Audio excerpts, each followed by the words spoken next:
Parkinson's disease అండి. ఇది చాలా చాలా క్రానిక్ డీజనరేటివ్ బ్రెయిన్కి సంబంధించిన కండిషన్. సో పార్కిన్సన్స్ లక్షణాలు ఎలా ఉంటాయి మనం చూసుకుంటే, బ్రెయిన్లో డోపమిన్ సెక్రీషన్ విపరీతంగా తగ్గిపోయి వాళ్ళ బాడీలో ఉన్న మోటార్ యాక్టివిటీ అంతా కూడా బ్రెయిన్ నుంచి రావాల్సిందంతా కూడా సరిగా రాదు. సో దానివల్ల బాగా విపరీతంగా ట్రెమర్స్ రావడము, అండ్ ట్రెమర్స్ వల్ల కంటిన్యూగా కండరాల మీద విపరీతంగా ఎక్సర్సైజ్ లాగా అవి షేక్ అవడం వల్ల ఎక్సర్సైజ్ అవుతున్నట్టు అయ్యి వాళ్ళ కండరాలన్నీ రిజిడ్గా మాడిపోవడము, బాగా టైట్నెస్ రావడము, దానివల్ల టేర్ డ్యామేజ్ అయ్యి వాళ్ళకి మెల్లిమెల్లిగా పెయిన్స్ కూడా రావడము, అండ్ వాళ్ళ గేట్ మనం చూసుకుంటే అంటే వాళ్ళ నడక ఇవన్నీ కూడా స్లో అయిపోవడము కంప్లీట్గా. అండ్ బ్రెయిన్ మెంటల్ హెల్త్ పరంగా కూడా చూసుకుంటే చాలా confused feelings, memory retention levels ఇవన్నీ తగ్గిపోతూ ఉంటాయండి. సో ఫస్ట్ ఆఫ్ ఆల్ ఈ పరిస్థితి రావడానికి బాడీలో ఉన్న ఇంటర్నల్ కండిషన్స్ ఏంటి అని మనం చూసుకుంటే, ఇది కేవలం జీవనశైలి వ్యాధి అనే మనం చెప్పొచ్చండి. ఇదేమి వైరస్ బ్యాక్టీరియా చేసిన ప్రమాదం ఏమీ లేదండి. సో ప్యూర్గా జీవనశైలి వ్యాధి అని చెప్పొచ్చు. సో ఏమవుతుంది జీవనశైలిలో అంటే, ఇప్పుడు మనం తింటున్న ఆహారంలో విపరీతంగా యాంటీబయాటిక్స్, పెస్టిసైడ్స్, కెమికల్స్ ఇవన్నీ ఎక్కువైపోయాయి. సో ఈ జంక్ ఫుడ్స్ ద్వారానో, లేదా మీకు ఏమన్నా హెల్త్ ఇష్యూస్ పరంగా ఓవర్గా మెడిసిన్స్ ఎక్స్పోజర్ అవ్వడం వల్లనో మీ గట్ హెల్త్ అనేది కంప్లీట్గా పాడైపోయి, సో మీ గట్ ఇంబ్యాలెన్సెస్ అనేది స్టార్ట్ అవుతుంది. అంటే హెల్తీ బ్యాక్టీరియా అనేది తగ్గిపోతుంది. సో బ్రెయిన్కి కావాల్సిన కెమికల్స్ అన్నీ సప్లై చేయాల్సింది మీ గట్.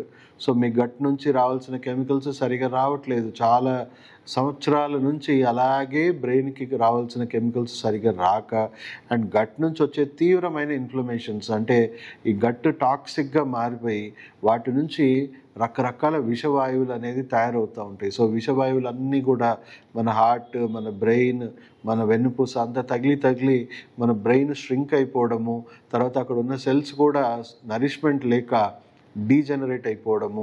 సో డీజనరేట్ అయిపోయి అక్కడ కూడా కెమికల్స్ ఏవైతే డోపమిన్ లాంటి కెమికల్స్ ఏవైతే ఉన్నాయో ప్రొడక్షన్ అనేది బాగా తగ్గిపోయిందని చెప్పొచ్చండి. సో తగ్గిపోవడం వల్ల వాళ్ళకి బ్రెయిన్కి సంబంధించిన మోటార్ యాక్టివిటీ ఇవంతా కూడా తగ్గిపోతూ ఉంది. సో దానివల్ల వాళ్ళకి ఇన్స్టేబుల్ కండిషన్స్ ఇలా వస్తూ ఉంటుంది. సో ఇది మోస్ట్లీ చాలా, అంటే మనం చెప్పాలంటే 50, 60, 70 ఏజ్ గ్రూప్స్లో మనం ఈ సమస్య మనం ఎక్కువగా చూస్తూ ఉంటాం. కొన్ని రేర్ కండిషన్స్లో సో యంగ్స్టర్స్ కూడా వచ్చే అవకాశం ఉందని చెప్పి స్టడీస్ చెప్తా ఉన్నాయి. ఎక్కువగా మగవాళ్ళు, ఎందుకంటే ఎక్కువ స్ట్రెస్కి సంబంధించిన ఇష్యూస్ ఉండడం వల్ల మగవాళ్ళు ఇది మనకి ఎక్కువగా ప్రాబ్లమ్స్ మనం చూస్తూ ఉన్నాం. లేడీస్లో కూడా ఉందండి, లేదని కాదు, కానీ మగవాళ్ళు ఎక్కువ ఉందని యాజ్ పర్ స్టడీస్ చెప్తా ఉన్నాయండి. సో మన స్ట్రెస్, మన డైజెషన్, మన గట్ హెల్త్, మన బాడీలో ఉన్న సమస్యల వల్ల మన బ్రెయిన్ డీజనరేట్ అవుతూ ఉంది.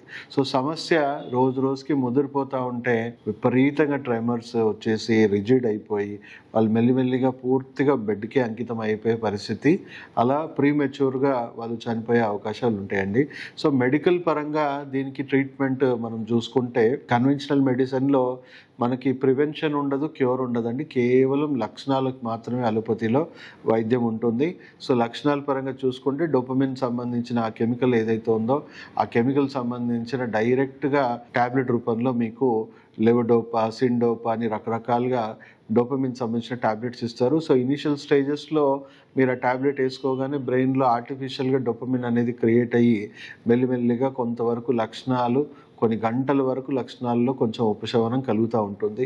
కానీ మనం ఇక్కడే తప్పు చేస్తున్నాం, ఎందుకంటే డిసీజ్ని ప్రోగ్రెస్ అవనిస్తున్నాం.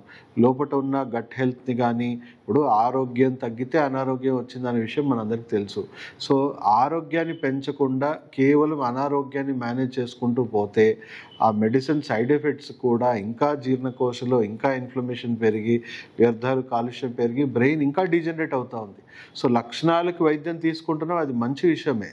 కాకపోతే కేవలం లక్షణాలకి మందులు తీసుకోవడము, ట్రీట్మెంట్ తీసుకోవడం అనేది కరెక్ట్ కాదు. సో దీనివల్ల ఏమవుతుందంటే పేషెంట్ ఇంకా డీజనరేషన్ లెవెల్స్ పెరుగుతూనే ఉంటాయి. సో డీజనరేషన్ పెరిగితే ఏమవుతుంది లాస్ట్ స్టేజ్లో, సో బ్రెయిన్లో కొన్ని ఇంప్లాంట్స్ కూడా పెడుతున్నారు. ఆ ఇంప్లాంట్స్ వల్ల టెంపరీగా అప్పటిదప్పుడు డోపమిన్ అనేది రిలీజ్ చేస్తూ ఉంటుంది, ఇది అవుతుంది. కానీ ఎంతైనా కూడా మన ఆరోగ్యాన్ని మనం ఇంప్రూవ్ చేసుకోవట్లేదు. సో దానివల్ల కూడా ఎక్కువ కాలం మనం బతికే అవకాశం లేదు, ఎక్కువ కాలం మన ఆరోగ్యంగా ఉండే అవసరం లేదు. సో ఇక్కడ మనం చూడండి, ఆరోగ్యం తగ్గితే అనారోగ్యం వచ్చింది. సో మనం ఫంక్షనల్ మెడిసిన్లో దీన్ని మనం ఫోకస్ చేసేది ప్రివెన్షన్ అండ్ క్యూర్ మీద. సో ఫస్ట్ మీ ఆరోగ్యం తగ్గడం వల్ల, మీ జీర్ణకోశ ఇక్కడ నుంచి వచ్చే ఆరోగ్యం తగ్గడం వల్ల మీకు ఇక్కడ డ్యామేజ్ అయింది కదా. సో ఇక్కడ ఉన్న ఆరోగ్యాన్ని మనం పెంపొందించుకుంటే ఏమవుతుంది, ఫస్ట్ వచ్చే బెనిఫిట్ ఏంటంటే ప్రివెన్షన్. అంటే ఇంకా ఫర్దర్ స్టేజెస్ అనేది స్లో డౌన్ అయిపోవడం ఫస్ట్ అవుతుంది, తర్వాత ఇంకా డీజనరేషన్ లెవెల్స్ ఆగిపోతుంది. ఎక్కడ ఎంతవరకు డ్యామేజ్ అయిందో అక్కడి వరకు ఆగిపోయింది. తర్వాత regeneration, rehabilitation, treatment. So regeneration అంటే బ్రెయిన్కి మళ్ళీ ఆ డీజనరేట్ అయిపోయిన సెల్స్ ఇప్పుడు గట్ని మొత్తం కూడా హెల్తీగా మార్చుకొని మళ్ళీ మన ఇమ్యూన్ సిస్టమ్, ఎందుకంటే కాంప్రమైజ్ అయిపోయింది బ్రెయిన్కి సంబంధించిన ఇమ్యూనిటీ, మన గట్టుకు సంబంధించిన ఇమ్యూనిటీ కాంప్రమైజ్ అయిపోయింది, అలాగే ఉండిపోవాలని కాంప్రమైజ్ అయింది. సో మనం కాంప్రమైజ్ అవ్వట్లేదు కదా. సో కంప్లీట్గా మళ్ళీ బ్రెయిన్కి, మన గట్కి కొత్త ఇమ్యూన్ సిస్టము, గట్లో మళ్ళీ హెల్తీ బ్యాక్టీరియా, సో దట్ మళ్ళీ జీర్ణకోశ నుంచి బ్రెయిన్కి డెవలప్ చేయాల్సిన కెమికల్స్ ఏవైతే ఉందో, సో గట్ బ్రెయిన్ యాక్సెస్ని మళ్ళీ హెల్తీగా మార్చుకోవడము. సో మళ్ళీ తర్వాత బ్రెయిన్ సెల్స్ ఏవైతే ఉన్నాయో రీజనరేట్ అవ్వడానికి plant based, animal based stem cells ఉంటాయి. ఆ స్టెమ్ సెల్స్ వాడుకుంటూ ఉంటే కూడా కొంతవరకు రీజనరేషన్ జరుగుతూ ఉంటుంది. తర్వాత యాక్యుపంక్చర్ లాంటి వైద్యం కూడా శాస్త్రీయంగా నిరూపితమైంది. సో బ్రెయిన్లో ఉన్న మోటార్ యాక్టివిటీ సిగ్నల్స్ని ఇప్పుడు రీజనరేట్ అవుతున్నా కొద్దీ మళ్ళీ శరీరంలో ఉన్న నాడులు, నరాలు అనుసంధానం పరచడానికి మనకి యాక్యుపంక్చర్ ఇంప్రూవ్ అవుతుంది. సో దానివల్ల మీ బ్యాలెన్స్ ఇంప్రూవ్ అవుతుంది, మీ ట్రెమర్స్ కంట్రోల్ అవుతుంది, మీ మోటార్ యాక్టివిటీ అనేది స్టెబిలైజ్ అవుతూ ఉంటుంది. సో కొంతవరకు రీజనరేషన్, రీహాబిలిటేషన్ అవుతుందండి.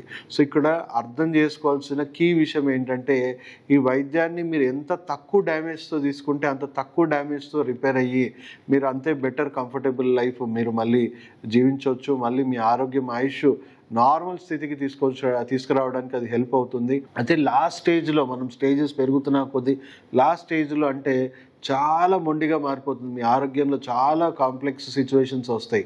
సో అక్కడి వరకు ఇంకా డ్యామేజ్ ఆపొచ్చు, కానీ రీజనరేట్ అవ్వడానికి అవకాశాలు రోజు రోజు తగ్గిపోతూ ఉంటాయి. సో తక్కువ డ్యామేజ్, లాజికల్గా మనం మాట్లాడుకుంటే తక్కువ డ్యామేజ్ ఉంటే తక్కువ టైంలోనే రిపేర్ చేసుకోవచ్చు.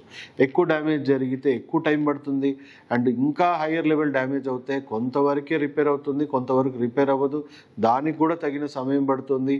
And last stages of damage మనం మాట్లాడుకుంటే బతుకుంటే చాలు అనుకునేంత వరకే రీహాబిలిటేషన్ మనకు జరుగుతుంది. సో ఎంత అర్లీ స్టేజ్, ఇక్కడ కీ ఏంటంటే ఎంత అర్లీ స్టేజ్లో ఈ ట్రీట్మెంట్ స్టార్ట్ అవుతే అదే స్థాయిలో మీకు కూడా ఈ వైద్యం చాలా హెల్ప్ అవుతుందండి. So prevention is always better than cure అని చెప్పేసి ప్రతి వైద్యం చెప్తుంది, కానీ మనం ఆచరణలో పెడితేనే మనకు దాని ఫలితాలు అందుతాయని తెలుసుకోండి.